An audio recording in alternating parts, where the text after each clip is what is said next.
Hello, August. We're from the Criminal Investigation Department of Russia. Give us the names of the gays. You'll get 15 years. You'll be seducing criminals in prison. But you're not the first. That police station you were in. It's a torture chamber. Меня зовут Август. Я из города Нижневартовск. My name is August. I'm from the city of Nizhnevartovsk. That's in the Khanty-Mansi Autonomous District in the Tyumen region. My father is a radical Muslim. That's how I would describe him. He's currently in prison. My mother's Chechen. She fled from Chechnya in the early 2000s during the war and gave birth to me in Nizhnevartovsk. My father was and still is a member of the Hizb ut-Tahrir group. And he wasn't just a member, he was the leader. He headed it. The government launched criminal investigations against him. Every year, he would end up in pretrial detention, then get released, then back again, constantly. My whole childhood was filled with searches.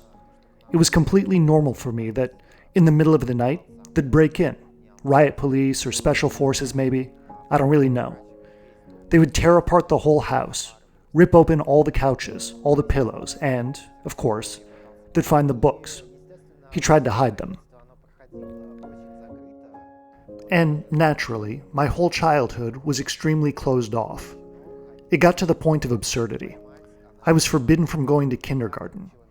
My mother handled my upbringing, taught me to read and write, but of course, as you might understand, she was a hot-blooded Chechen woman, and she used violence. For example, if there was a word I couldn't read, say, Papa, she would grab me by the ears and throw me from one wall to the other, just because I wasn't able to read something. Thanks to that, by the age of 4 or 5, I could read, write, and do math. In 2009, when I was 6, the war in Chechnya ended. Ramzan Kadyrov told all Chechens to come back home. We're waiting for you, the war is over, the terrorists are destroyed. My mother got on a bus, left me in the apartment stairwell, and said, "Your father will come home from work tonight, and he'll take you in. Just wait here." So I sat there, just a stairwell. My dad came at 8 p.m. Just imagine, I was a child, sitting in the stairwell until 8. And he just dumped me on my grandparents.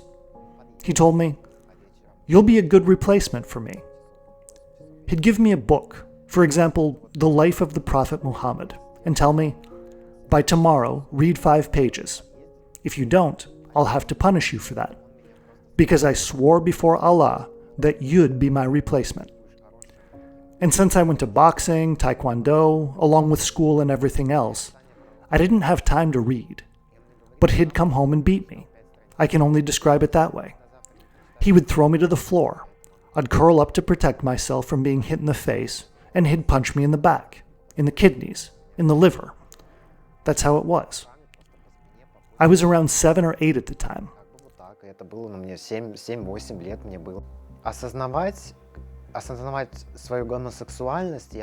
I started to become aware of my homosexuality at around 15 or 16. Fairly late. I didn't fully accept it then. I still hoped I'd be in relationships with girls and all that. I only fully accepted it at around 18, when my father was once again declared wanted and went on the run. That untied my hands, and I began to allow myself things that I couldn't before. But my uncle was still around. He took on the role of my father. He continued to control me from the age of 15. He would beat me. Once, when I was 15 or 16, I was lying on the couch. He said something like, I don't really remember that moment in detail, but he said something like, "Why are you lying there like a fag with your legs crossed? Like a tranny." I answered something cheeky, like, "Look at yourself." He lunged at me and broke my nose. My whole face was covered in bruises. I ran to the bathroom, locked the door, and called the police. The police arrived, and so did the Child Protective Services. Then my grandparents rushed in to save their son. It was their son, my uncle, who had beaten me, and my grandma and grandpa didn't start defending me. they began defending him.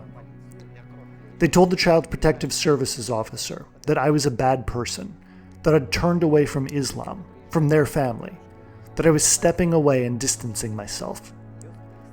I filed a report against my uncle. My grandmother told me, if you go to confirm and take pictures of your injuries tomorrow, we'll throw you out. You won't be allowed back in. We'll send you to your mom in Chechnya. I went to get them confirmed anyway, because I just couldn't take it anymore. But they said, "Boy, do you have a legal guardian? You're 15 or 16. We can't take you. You're underage." I said, "I have no one. My dad's on the run, and my mother's in Chechnya. What am I supposed to do?" I left the clinic and called my grandma. "Grandma, I was just joking. I didn't go anywhere. Can I come home?" В общем, я хочу покурить, можно? "I want to have a smoke. Is that okay?"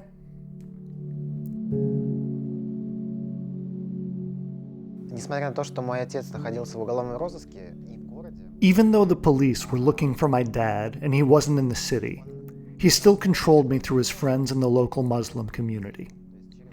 Once, I was ambushed outside my house by one of his friends, Ibrahim, and he jumped me. He beat me up.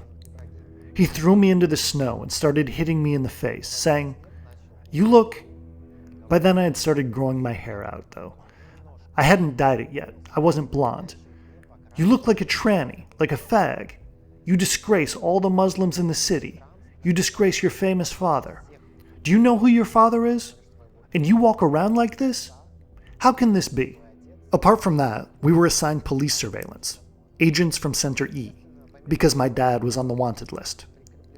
When I walked to school, there'd be a car behind me. Another would follow me on the way back. то есть меня, естественно, зовут никакой не Август. By the way, my real name isn't August. Of course not. In a Muslim family, having a name like August is impossible. My real name is Daoud Husseinov. When I turned 18, my grandfather died. That opened my eyes. I changed my name. I realized I didn't want anything to do with this family. I'd had enough. I went to the registry office and changed it. But I told no one. That was my secret until the very last moment. Until the very end, I tried to escape all of this by diving into online chats, talking with people online. I didn't exist in real life. I gathered people around me who had the same interests. We talked. This went on from around 2015 or 2016. Back then, I didn't hide that the chats were LGBT chats. I thought, someday I'll move to Moscow and settle there. I had resigned myself to my family situation. But you can't meet anyone. I'm about to turn 23 in 20 days. I've never had a relationship. Not once. Not once in my life.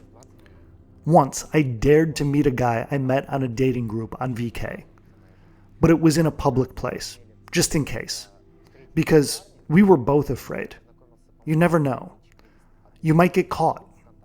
I'm describing the situation before the war. Now all public pages and groups are blocked. People are scared. There is absolutely no gay life now. Everything is controlled. Everything is monitored. At the end of 2023, I created another LGBT chat. In December, some Patriots infiltrated it and filed several police reports against me. Someone warned me, "You have to flee Russia. You're effed." They even sent me the case ticket, the confirmation that a report had been filed. I didn't believe it. I got together a new chat with some of my girlfriends. I asked, "What do I do? I've been reported to the police. They filed complaints against me." They said, "Don't worry, those laws are for people like Milana Petrova, Andrei Petrov, Igor Sinyak, people that are famous and known to the public. You're just a regular guy with 200 people in your chat. Nothing will happen. They'll laugh it off and that'll be it." И в январе месяце... Then, on January 24th, 2024, I was at an exam at university. Suddenly, a hand on my shoulder. I turn around and see a badge in my face. Hello, August. We're from the Criminal Investigation Department of Russia. Come with us. Give us your passport, your phone. Let's go. They picked me up and led me out of the building. They put me in a car. The officers, operatives, asked, "Do you even know why you're being detained?" They were reading my chat, the one I created. They took me to the station, led me up to the second floor. No cameras, nothing. The people there were high-ranking. The head of the criminal investigation, the head of counter-extremism and counter-terrorism. Everybody was there, about 8 to 10 people in one office. And from the very first minute, they started mocking me. "Oh, what kind of tranny did you bring us? What is this?" They said, "We're going to solve so many cases with this one. We'll lock him up." They started with name-calling. Tranny, faggot, gay, homo. What kind of monster do we have living in our city? They looked into my mom. They found out she lives in Chechnya, that she's registered in Grozny. Wow, let's send him back to Grozny to his mommy for re-education. Then he'll understand what's what. Мне стало плохо. I started feeling ill. I asked for water. "Please give me some water." They said, "No, we won't give you anything. You'll drink in the pretrial detention center when we take you over there. There you'll have water, a toilet, everything." They started threatening me, saying they'd make up a case, multiple cases even. The head of criminal investigations, his name is Eldar Arshilovich, came up to me and said this was one of his tricks to catch me. "Do you want to be released with a travel ban?" I was in tears. I said, "Yes, I do." I shouldn't have said that, because that was taken as an admission of guilt. The whole time I was there, I tried to defend myself. I said the chats were jokes, it wasn't serious. To which, Eldar Rashilovich, he had one of these. What are they called? He had a belt with a knife. He pulls out the knife, comes up to me. I was sitting like this. He comes out from behind the desk, flicks the knife open, laughs, and says, "What if I slit your throat right now? I'll just say it was a joke in court. Let's see how the judge reacts." I had a breakdown. I started vomiting onto the floor, right where I sat. I started puking. Only then did they finally take me to the bathroom. Before that, they kept saying, "You scum. Just piss yourself right on this chair. 1,000 people have already pissed on it before you. You're not the first." I prayed to God to let me die. I begged, "Lord, help me. Just free me from this torment. Just let me die."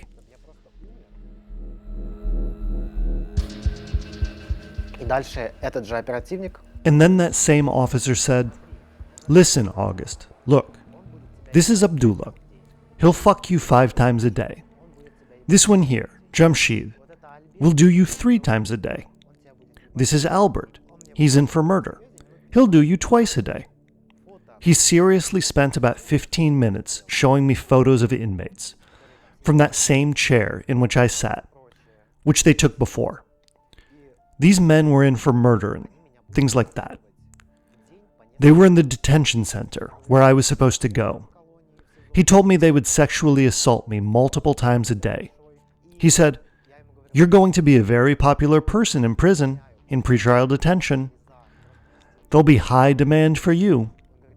I kept pleading, "But I don't want to. Please, don't. I'm begging you. Please." I was crying, having a meltdown. "Please don't." He said, "Then give us names. Gays and pedophiles. Who do we have? Who do we have in the city? Tell us every one. If you cooperate, everything will be fine. If not, like I said, you're going down for 15 years. I said, "I swear to God, I don't know anyone. I'm telling you. It's a small city. Which gays and pedophiles are you talking about? I don't know anyone." He said, "You're lying. You know them all. I know you do. Because you're a fag. You're a tranny. You know them all. Give them up. If you don't, we'll take you away." They copied all my contacts. everyone from the chat on Telegram. He said, "Look, if I find another homo or queer in your contacts, I'll come over and fuck you up." I stayed silent. He found my transgender friend from Ufa. He said, "Who's this? What is this monster? What kind of fag is this?" I said, "That's my female friend." He said, "Do you understand that this is a man? This is a dude." Then he came around the desk, from over there, behind the table, and while I was sitting, he slapped me across the head so hard that I flew to the other side and hit the wall. Fuck me. If I find anyone else, I'll do that again. Nothing will stop me. Naturally, he found someone else again, came over again, and slapped me across the head. Always with an open palm. Probably to spread out the impact and avoid bruises. Not that I was even thinking of reporting it. I was too scared. These were monsters. I mean, can you imagine? A sane person sitting for 15 minutes, showing you mugshots of murderers, saying they'll rape you, and laughing and smiling in your face? I can't even describe it. It's like he got animalistic pleasure from it. These are not people. They are absolute monsters. They said, "When we heard they were bringing in Husseinev's son, we thought some huge bearded guy would show up, ready to talk about his Tahrir. And instead, in walks some Conchita Wurst transgender freak." By the way, throughout both days, they called me Conchita Wurst. It was their way of insulting me. On the first day, they let me go, but it was already 1 a.m. Eldar Rashidovich said, "August, we're letting you go now. You'll go home, sleep. But be back here at 8 a.m. And listen, if you try to make a move or do anything else, you're fucked." I went home. My grandmother asked, "What happened? Where's your phone?" I said, "I was just out walking." The next day, I came back, and they were deciding what to do with me. They offered me to become an informant. One officer told me, "August, here's an option. We can release you if you help us. We'll place you in pretrial detention, and you'll seduce the other inmates. Live with them in the same room, get close, and extract information we need for investigations. You'll get 1,000 rubles every 2 weeks." At the end of the second day, Yegor Vishkin approached me and said, "August, okay, we'll leave you alone for now, but you need to sign this paper." He showed me the document, and it turned out to be evidence of a murder, saying that I had witnessed a murder in 2018 on some road between Surgut and Tyumen, or something like that. At the time, I would have been 16. They timed it so that I'd already be criminally liable, just in case they needed to charge me. He said, "Just sign here as a witness." I asked, "Yegor, why? What is this? This is really weird." He replied, "Forget it. It's just formalities. We dug up some old cases and need to fill our quota for witnesses. That's all." I said, "Why can't you ask your friends or relatives?" He said, No, this is fine. Just sign here, and everything will be fine." Of course, I signed it. They also offered to send me to the SVO, the Special Military Operation. At first, one operative said, "You're so thin. You're like 50 kilos. We can send you there, but you probably won't fight. You can't even pick up a rifle. You'll be on the outskirts of Donetsk or Horlivka or another town." Будешь на окраине Донецка, то ли там Горловка, какой-то населенный пункт.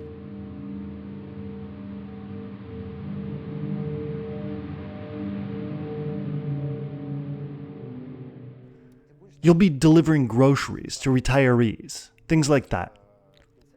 We'll send you once you finish university. Our department will take care of it. One of them said, "He's a student. What's the use? He's so soft, so weak. What can we give from him? Look at him. He's pathetic. He pointed to one of their books about the administrative code. Let's run him through the administrative code. Article 6.21, LGBT propaganda, and that'll be it. So, the head of counter-extremism and terrorism wrote me up, gave me an official warning, and that was it. I went home. I didn't know what to do. On the way home, I was already looking at tall buildings. I thought, that's it. I can't take it anymore. I can't do this. My family had always pressured me, and now the state was trying to destroy me too. I started to give up. I was losing the strength to keep going. But my friends supported me. They began raising money for me. At first, I didn't even think about leaving the country. I didn't know what to do. Then they said, you have to leave. They won't leave you alone. And they didn't. A few days later, Igor Tishkin called and said, August, we need you to be a witness during a search for a murder case at 4 or 5 in the morning. I told him, Igor, you said you'd leave me alone if I signed the document. I've got my dissertation due. He said, August, we've been nice with you all this time. You want us to stop being nice? We can do that. So get ready. They're coming to pick you up. Then he added, you're living on Inter Street, building 37, right? Grandma's probably asleep.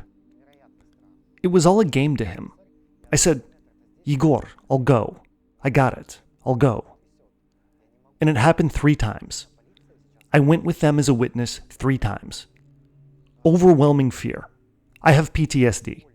Even here, if I see police, even from a kilometer away, I go around them. I start shaking. I can't do it. For me, the police are now associated with impunity. After all this, I contacted a lawyer. She broke down crying and said, August, if I take your case, my career is over. I'll be jailed or lose custody of my daughter. I'm done. Because you're LGBT, we can't defend people like that. I'll be fired. The head of the bar association here in Nizhnevartsk is from Dagestan. And all the rest of it. Do you even know? You're not the first. She said, that police station you were in, it's a torture chamber. They torture people on the 2nd floor. You think you're the first? She said, you're really lucky you got out with all your limbs intact, that nothing was broken. You got off lightly. She told me a story about another female lawyer who had a criminal case fabricated against her after she tracked down one of her clients who had been tortured by the police in some abandoned place, a factory or something on the edge of the city. She broke in to try and help. They beat her. I think they broke her arm. A case was then made up, and she got fired. I kept going with the police as a witness, but also started planning my escape. I immediately got an international passport. I didn't even have one before. I never planned to leave the country. Never. I fled the country with a military draft notice on hand. That was insane. When I applied for the passport, I went to get a certificate saying I needed to leave Russia because I was a student. At the military enlistment office, a woman handed me a draft notice and made me sign it. She said, if you don't sign, I won't give you the certificate. I said, but if I sign, I won't be allowed to leave Russia. She said, sign it. It'll be fine. I signed it, left, and started panicking. I started Googling, called my friends, and found articles saying that once you sign a draft notice, you're legally banned from leaving the country. It's an automatic ban. I didn't know what to do. I went back to the enlistment office in tears, found some women working in the accounting office, and told them, my mom and I are going on vacation to a resort in Turkey. The other woman gave me a draft notice. What do I do now? They called her and said, why do you give the kid a draft notice? What is this? One kind woman came up and told me, listen, just don't show it to anyone. Don't tell anyone. The registry won't be ready until the end of the year. You still have time to leave. Just bring us some seashells or souvenirs from Turkey. We'll be waiting. У меня такое отчаяние было. I was in such despair. I didn't care what would happen anymore. And then, on February 28th, a month later, I was summoned to court. The judge, I think her name was Oksana Polyakova or something like that. The hearing lasted exactly 3 minutes. She didn't listen to me. She just sat there, this woman. I tried to explain myself. She said, okay, you're guilty. Oh my God, there's porn here? Here's a 100,000 ruble fine. And if I repeated that, next time it would have been a criminal charge. That's when I seriously began planning my escape. I sold my laptop. I don't even remember how much, but it was peanuts. I pawned my old phone, too, because the cops had smashed my real one. It was Igor Vishkin. He pretended he dropped it, but he smashed it on purpose. I saw it. I started selling little things. Borrowed a lot from friends. One girl sent me a large amount. A friend sent me money from Spain. I managed to put together a bit more than 30,000 rubles. I chose a route. I'd go either to Serbia or Montenegro. I found a Montenegrin organization. They offer 2 weeks of housing. It's called Pristaniще. Maybe you've heard of it. I called them. A woman named Alyona answered. She said, "Listen, maybe a different group can help you more." And she connected me with SKSOS. SK stands for North Caucasus. And I had 2 options. Either I leave the country or end my life. That would have happened for sure. I had my plan worked out to the second. Thank God I got in touch with SKSOS. They guided me, all the way from Nizhnevartovsk to where I am now, in this safe country. They guided me for an entire year. I also noticed I was being followed. I think that was around April 2024. They bought me a new phone, a new SIM card. I traveled across Russia using BlaBlaCar. You know, that rideshare service. All the way from Nizhnevartovsk to Moscow. I didn't sleep. It felt like a movie. Like it wasn't really happening to me. The trip took 5 days. I got to Moscow. I recorded conversations with the cops.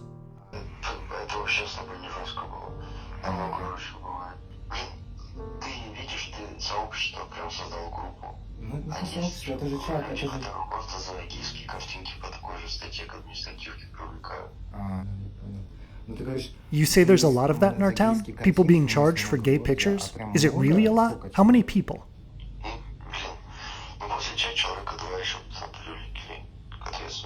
For being gay, right?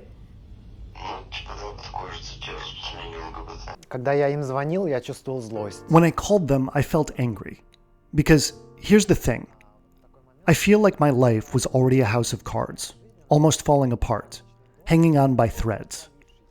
My family situation was a disaster. Everything was horrible. But they destroyed what was left. I see them, probably, as the main people responsible for everything. That I had to leave my homeland, give up everything, and start life from scratch. And honestly, I'll be honest, I wanted revenge. I wanted exposure. I wanted to show, to tell the world, that these inhuman monsters walk the same streets we do, breathe the same air. We bump into them at the grocery stores. These are monsters.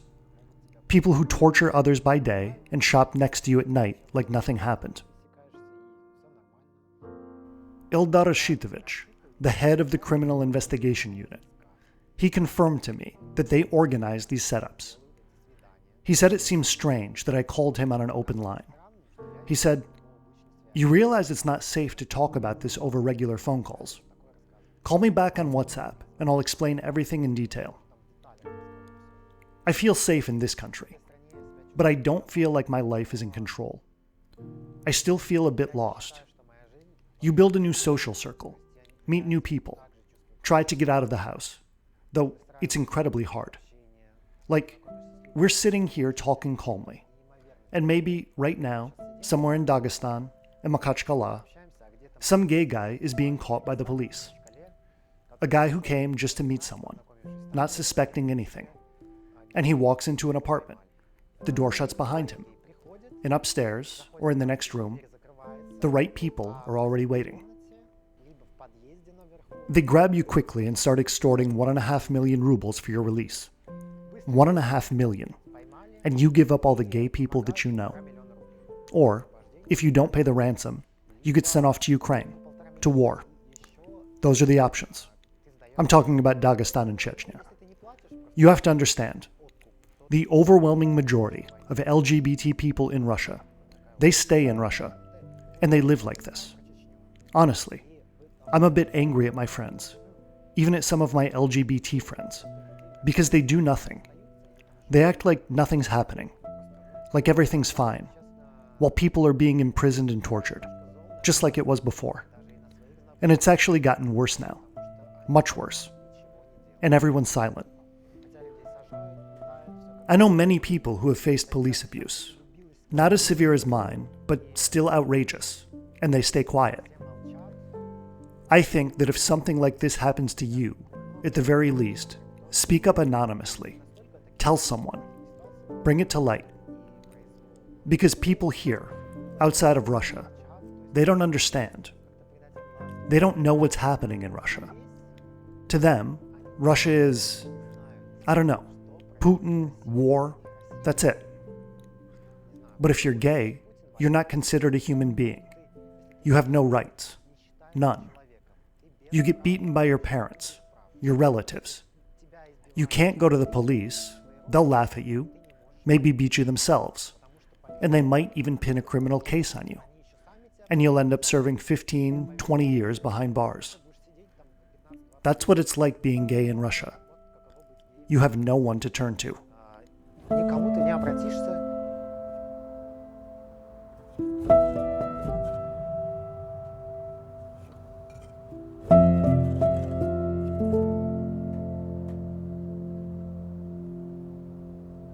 The Insider's journalists continue their work despite pressure from Russian authorities. You can support them by liking this video, leaving a comment, and subscribing to our channel. If you'd like to further support their efforts, consider making a donation by clicking the link in the description below.